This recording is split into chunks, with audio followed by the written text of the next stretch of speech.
पाकिस्तान के एक सिंधी हिंदू की गुहार ने पूरे देश को हिलाकर रख दिया है। उन्होंने कहा है कि जब विभाजन हुआ तो लोग चले गए, जिनको जाना था चले गए, लेकिन बड़ी जल्दी ट्रेनें रुक गई, मार काट हुए और बहुत सारे लोग रह गए। जिसमें कह रहे हैं दिग्विजय सिंह से लेकर मणिशंकर अय्यर तक के जैसे लोगों को कि यदि तुम्हारे पुरखे पाकिस्तान में रह जाते तो क्या करते। एक बार सुना फिर आपने कि जिनने जो पाकिस्तान मांगे वो पाकिस्तान लेकर चले, उनका उधर मौत। ये अलग बात है कि उन्होंने सबसे पाक जमीन को, उन्होंने उस सबसे उपजाऊ जमीन को तबाह और बर्बाद कर दिया। नमस्कार।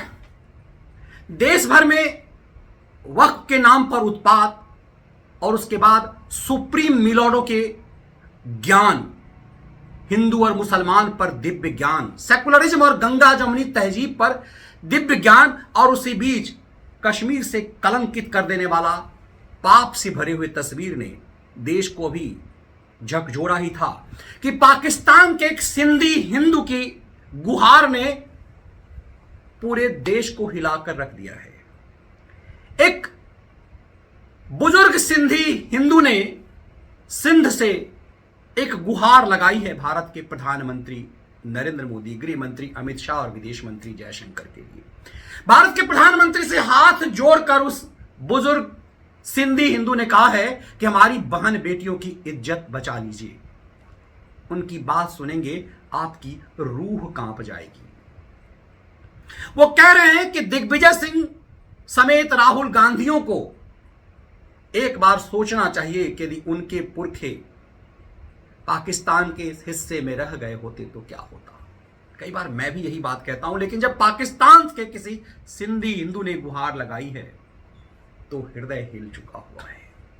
उन्होंने कहा है कि जब विभाजन हुआ तो लोग चले गए, जिनको जाना था चले गए, लेकिन बड़ी जल्दी ट्रेनें रुक गई, मार काट हुए और बहुत सारे लोग रह गए। उसमें ज्यादातर लोगों ने या तो धर्म बदल लिया, मार काट दिए गए, लेकिन कुछ जो बच गए उनकी बहू बेटियों की इज्जत लूटी जाती है, उनकी बेटियों के धर्म बदले जाते हैं, मजहब बदले जा रहे हैं। कमाल की बात यह कि हर किसी को पता है वो जो मजहब बदल लेता है वो हिंदू से मुसलमान हो जाता है और वही फिर आतंकवाद करके कश्मीर में वही काम करता है। लेकिन आप सबसे पहले आज उस लाचार बेबस बुजुर्ग की बात सुनिए, उस सिंधु हिंदू की बात सुनिए जो भारत के प्रधानमंत्री से गुहार लगा रहा। एक बार सुनिए उन्हें। Dear mister Modi, mister Amit Shah, mister Jaishankar, मैं एक पाकिस्तानी हिंदू हूँ, रिटायर्ड हूँ, सिंधी हिंदू हूँ। 1947 में बहुत सारी फैमिलीज, हमारे भी रिश्तेदार इंडिया माइग्रेट हो गए, मगर बहुत सारे ऐसे बदनसीब भी थे जो रह गए। वो इसलिए रह गए कि ट्रेनें ऑल ऑफ सडन बंद कर दी गई। जो भी हुआ, अभी हमारा प्रॉब्लम यह है कि हम पाकिस्तान की पॉपुलेशन के, कोई कहता है हम 1% हैं, कोई कहता है 2% हैं, जो भी हैं, मगर हमारी बेटियां बहुत तकलीफ में हैं। मैं पाकिस्तान की बुराई नहीं कर रहा, मगर हकीकत तो कहनी पड़ेगी ना। हमारी बेटियां बहुत तकलीफ में हैं। गुजरे हुए 12 सालों में कोई 13 से 14 हजार लड़कियों का मजहब बदला गया है। 2 दिन पहले एक दिन के अंदर 6 हिंदू लड़कियों का मजहब बदला गया। हम कुछ कर भी नहीं सकते और हम चाहते भी नहीं हैं कि आप हमारी वजह से पाकिस्तान से कोई फट डालें। हमारा मकसद ये नहीं। हम सिर्फ एक ही अपील करते हैं कि प्लीज़ ये जो पाकिस्तान, इस्लामाबाद एम्बेसी पाकिस्तान में जितने भी हिंदू और सिख लोगों की एप्लीकेशंस पड़ी हैं माइग्रेशन के लिए या India as a refugee status के लिए, प्लीज़ इनको वीज़ा दीजिए, प्लीज़ इनको वीज़ा दीजिए। कोई कहता है 10,000 हैं, कोई कहता है 1 लाख हैं, मगर बहुत हैं। लोग बैठे हुए हैं।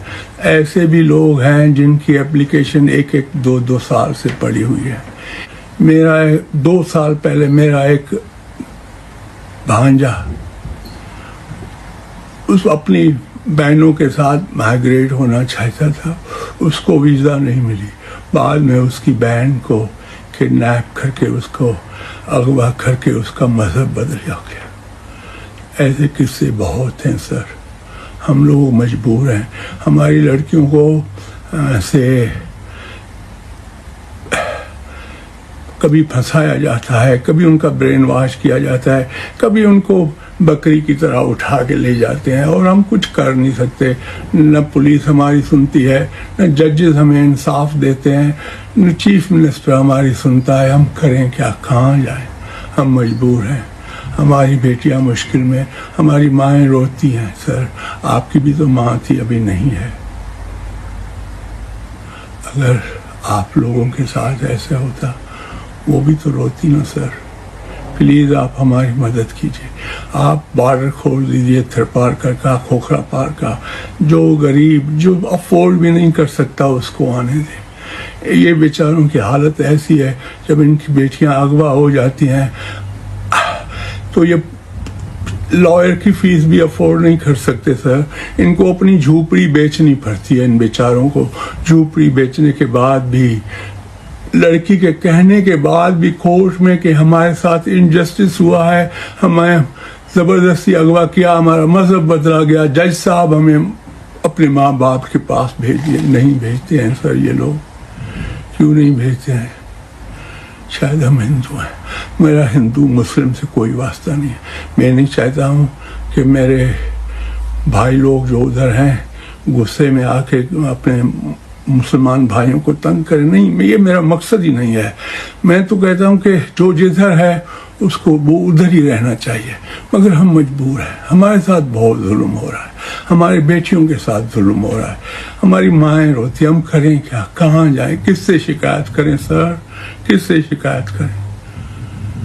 अगर 47 में मैं शशि थरूर जी को कहता हूँ, मैं मणिशंकर अय्यर जी को कहता हूँ, मैं दिग्विजय सिंह को कहता हूँ, सर अगर आपकी फैमिली 47 से पहले पाकिस्तान में इस सिंध के पार में रह रही होती, आज अगर उनकी ऐसी हालत होती जैसी हमारी बहनों की और बेटियों की है, तो आप क्या करते सर?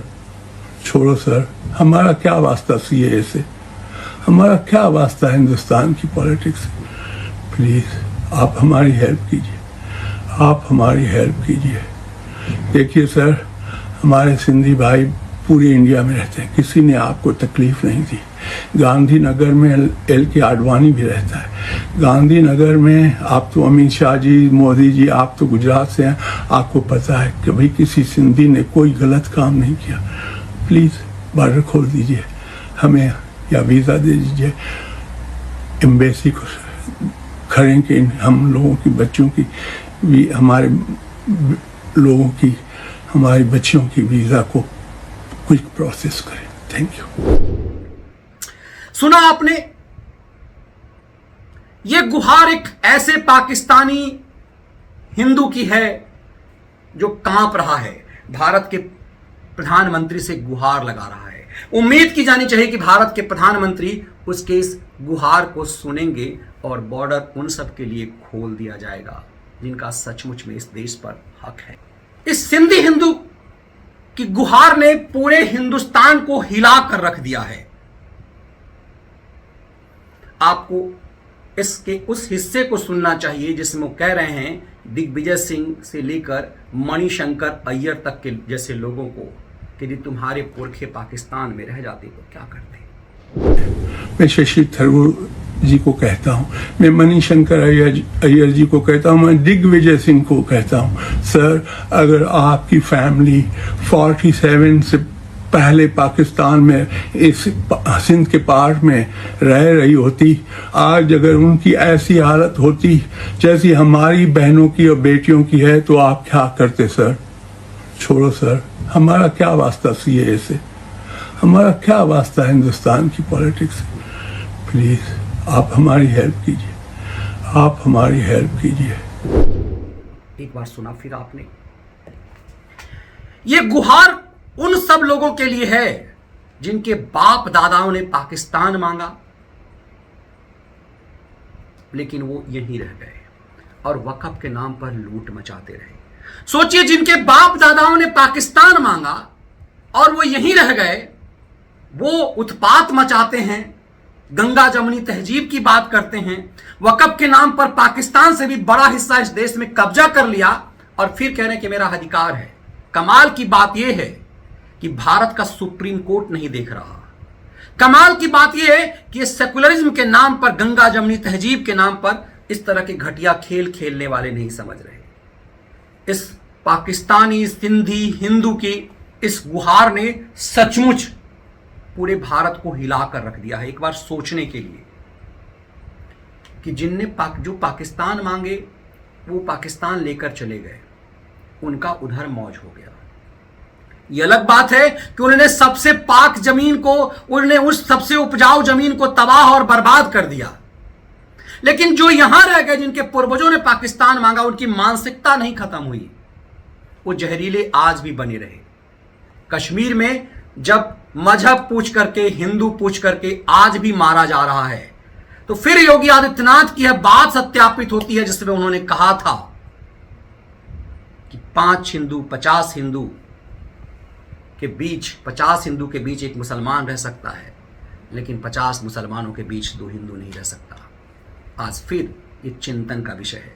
कश्मीर में जब कपड़े उतार करके गोलियां मारी गई, पूछा गया कि तुम हिंदू हो, तो फिर लगा कि इसी सोच के आधार पे तो पाकिस्तान बना था।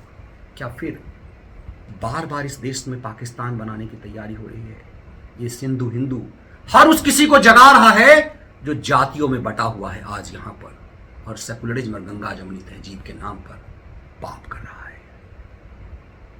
मुझे लगता है कि वीडियो आपको कहीं ना कहीं से झकझोरेगा, कुछ सोचने को मजबूर करेगा।